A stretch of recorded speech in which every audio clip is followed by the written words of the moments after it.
చందమామ కథలు. పురుషద్వేషిణి. పూర్వం విజయుడనే రాజుకు రత్నావళి అనే కుమార్తె ఉండేది. ఆమె చాలా చిన్నపిల్లగా ఉండగా ఆమె దాది రోజు ఒక కథ చెప్పేది. ఆ కథ ఏమంటే, అనగా అనగా ఒక అరణ్యంలో ఒక అడవి పావురాల జంట ఉండేది. లేక లేక వాటికి 4 పిల్లలు పుట్టాయి. ఒకనాడు అరణ్యంలో కార్చిచ్చు బయలుదేరి ఇంకా ఎగరలేని స్థితిలో ఉన్న ఆ పిల్లలను దహించి వేసింది. ఇది చూసి ఆడపావురం చాలా దుఃఖించింది. నా పిల్లలు పోయాక నేను మాత్రం బ్రతకడం దేనికి? ఆ మంటల్లోనే పడి ఆత్మహత్య చేసుకుంటాను అన్నది. మగ పావురం తాను కూడా ఆత్మహత్య చేసుకుంటానని బయలుదేరింది.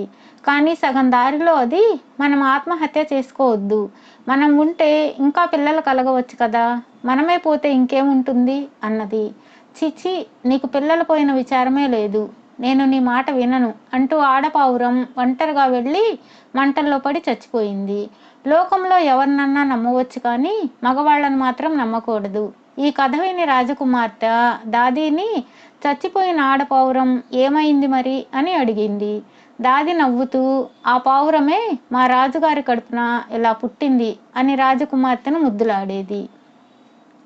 కొద్ది కాలానికి ఆ దాది చనిపోయింది. కానీ రాజకుమార్తె దాది చెప్పిన అడవి పావురాల కథ, మగవారిని నమ్మరాదనే నీతి మాత్రం మర్చిపోలేదు. రత్నావళి ఒకనాడు తండ్రితో, నాన్న, నా కోసం తోటలో ప్రత్యేకంగా కుటీరం కట్టించు, అందులో నేను నా చెలికత్తులు మాత్రమే ఉంటాం, అటుకేసి మగ పురుగు ఎవరూ రాకుండా కట్టుదిట్టం చేయించు అన్నది. ఇదేమిటి, నేడో రేపు నీ పెళ్లి చేద్దామనుకుంటున్నామే అన్నాడు తండ్రి. ఈ జన్మలో కాదు కదా, 1000 జన్మలెత్తినా నేను పెళ్ళాడేది కల్లా అని చెప్పింది రత్నావళి. కొంతకాలం గడిచింది. దూరదేశం నుంచి ఒక రాజు కొడుకు, మంత్రి కొడుకు వచ్చారు. రత్నావళి ఉండే కుటీరం చుట్టూ ఉన్న తోటను చూసి అక్కడ కాసేపు విశ్రాంతి తీసుకుని ముందుకు పోదామని అందులో ప్రవేశించారు.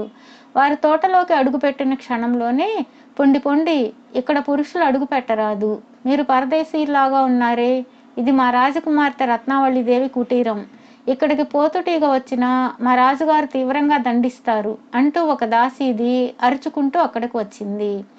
మేమేం మీ రత్నావళిని ఎత్తుకుపోతామా అన్నాడు రాజకుమారుడు. మా దేవి గారికి పురుషుల పొడ కూడా గిట్టదు, తెలిసిందా, వేగిరం వేంచేయండి అన్నది దాసీది.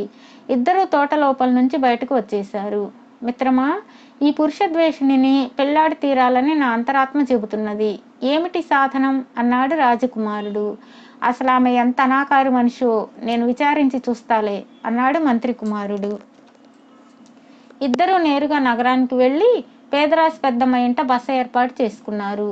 అవ్వా, మీ రాజు కూతురికి పురుషద్వేషంట, కురూపి కాదు కదా అన్నాడు మంత్రి కుమారుడు. మా రత్నావళి చక్కని చుక్క కాదు అన్నది పెద్దమ్మ. అయితే ఈ పురుషద్వేషానికి కారణం ఏమిటి అని అడిగాడు మంత్రి కుమారుడు. ఈ సంగతి మళ్ళీ ఎక్కడ అనకండి బాబు, పరమ రహస్యం.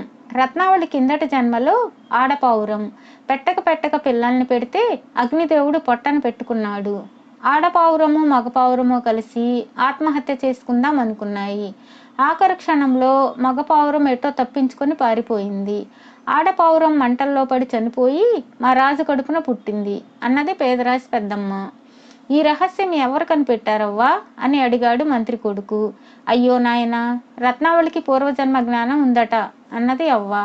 ఓహో అలాగా అంటూ మంత్రి కుమారుడు కర్తవ్యం ఆలోచించాడు. మర్నాడు తెల్లవారుతూనే రాజు కొడుకు, మంత్రి కొడుకు పేదరాశి పెద్దమ్మ దగ్గర సెలవు పుచ్చుకొని బయలుదేరారు. వారు ఊరి బయట దాకా వెళ్ళి అక్కడ వేషాలు మార్చుకొని తిరిగి వచ్చారు. రాజుగారి ఆస్థానానికి నేరుగా వెళ్ళారు. మీరెవరు, ఏ దేశం వారు అని రాజు మామూలు ప్రశ్నలు వేశాడు. మహారాజా, మాది నేపాళం, వీరు నా గురువు గారు, ఇంద్రజాలంలో ప్రపంచంలో వీరికి సాటి ఎవరూ లేరు. వీరు జలస్తంభన, వాయుస్తంభన, అగ్నిస్తంభన వగైరా విద్యలన్నీ చూపిస్తారు. ఎడారిలో మహారణ్యాలు పుట్టిస్తారు. ఎండిపోయిన చెట్ల మీద పళ్ళు పండిస్తారు. తమరు మెచ్చి తగిన బహుమానం ఇవ్వాలి మరి అన్నాడు మంత్రి కుమారుడు. మంచిది, ఈ ప్రదర్శనాన్ని తోటలో ఉన్న కుటీరం వద్ద ఏర్పాటు చేస్తాం, మా అమ్మాయి కూడా చూస్తుంది అన్నాడు రాజు. మంత్రి కుమారుడు ఆందోళన అభినయిస్తూ, మహారాజా, వద్దు వద్దు, మా గురువు గారు స్త్రీద్వేషి, ఆడవారిని చూడరు, మీ బహుమానం లేకపోయినా పోయే, వ్రతభంగం కావడానికి ఎంత మాత్రం వీల్లేదు అన్నాడు. ఓహో అలాగా, పోనీ స్త్రీజనం రహస్యంగా కూర్చునైనా ప్రదర్శన చూడవచ్చునా అన్నాడు రాజు. వారు కనిపించరాదు, వారి గొంతు వినిపించరాదు అన్నాడు మంత్రి కుమారుడు. ఆ ప్రకారమే ఏర్పాట్లు జరిగాయి. తోటలోని ఆవరణలో స్త్రీలకు ప్రత్యేక స్థలం ఏర్పాటు చేసి స్త్రీలు కనిపించకుండా తెరలు కట్టారు. ఇంద్రజాలం ప్రారంభించడానికి రాజు కొడుకు లేచి నిలబడి ఇలా చెప్పసాగాడు. నా విద్యలను స్త్రీలు సరిగా చూడలేకపోతే ఏలిన వారు నన్ను మన్నించాలి. నాకు గల స్త్రీద్వేషానికి కారణం చెబుతాను. నాకు పూర్వజన్మ జ్ఞానం ఉన్నది. నేను కిందటి జన్మలో ఒక అడవి పౌరాన్ని. నేను నా భార్య ఎంతో అన్యోన్యంగా ఉండేవాళ్ళం. మాకు లేక పిల్లలు కలిగితే అగ్నిదేవుడు వాటిని పొట్టన పెట్టుకున్నాడు. నేను నా భార్య ఆత్మహత్య చేసుకుందాం అనుకున్నాం. ఆఖరి క్షణంలో నా భార్య ఎటో వెళ్ళిపోయింది. నేను మాత్రం స్త్రీలను ఏ జన్మలోనూ నమ్మరాదనుకుంటూ అగ్నిలో పడి ప్రాణాలర్పించి ఆ పుణ్యం ఫలితంగా ఈ జన్మలో ఇంద్రజాల విద్యతో పుట్టాను. జన్మాలకు నా భార్యను వివాహం ఉండదు. ఇదే నాకు శాపం. నేను కూడా స్త్రీని ద్వేషిస్తాను. ఇదంతా వింటున్న రత్నావళి తెర తోసుకుని ముందుకు వచ్చి, అబద్ధం, పచ్చి అబద్ధం. సంతాన శోకంతో మరణించింది నేను. నువ్వే ఎటో ఎగిరి వెళ్ళిపోయావు అన్నది. నేను మరుక్షణమే మంటల్లో పడిపోయాను. నన్ను మోసగించింది నువ్వే అన్నాడు రాజకుమారుడు. మనం బతికుంటే మళ్ళీ పిల్లలు పుడతారన్నావు కదా, నువ్వే మోసగాడివి అన్నది రాజుకూతురు. నీ దీక్ష పరీక్షించటానికని అలా అన్నాను. భగవంతుడి పిల్లల్నివ్వాలని ఉంటే కలిగిన పిల్లలను మంటల పాలు చేస్తాడా? నువ్వే మోసగత్తెవు. నేను ఈ మాట అనగానే నువ్వు మరొక దిక్కుగా పారిపోయి ప్రాణం దక్కించుకున్నావు అన్నాడు రాజు కొడుకు కోపం నటిస్తూ. అయిందేదో అయిపోయింది. మీరు మీ భార్యను క్షమించి ఏలుకోండి. మిమ్మల్ని ఆ పరమేశ్వరుడే కలిపాడని మేమంతా అనుకుంటున్నాం అన్నాడు మంత్రి కుమారుడు. రాజకుమారుడు ప్రసన్నుడై రత్నావళిని సమీపించి, నేను నీకు అన్యాయం చేసి ఉంటే క్షమించురు. నువ్వు మంటల్లో దూకలేదనుకుంటాను అన్నాడు. నేనే పాపిష్టిదాన్ని. నన్ను చావనిచ్చి మీరు తప్పించుకుపోయారేమో అనుకున్నాను. నన్నే మీరు క్షమించాలి అన్నది రత్నావళి.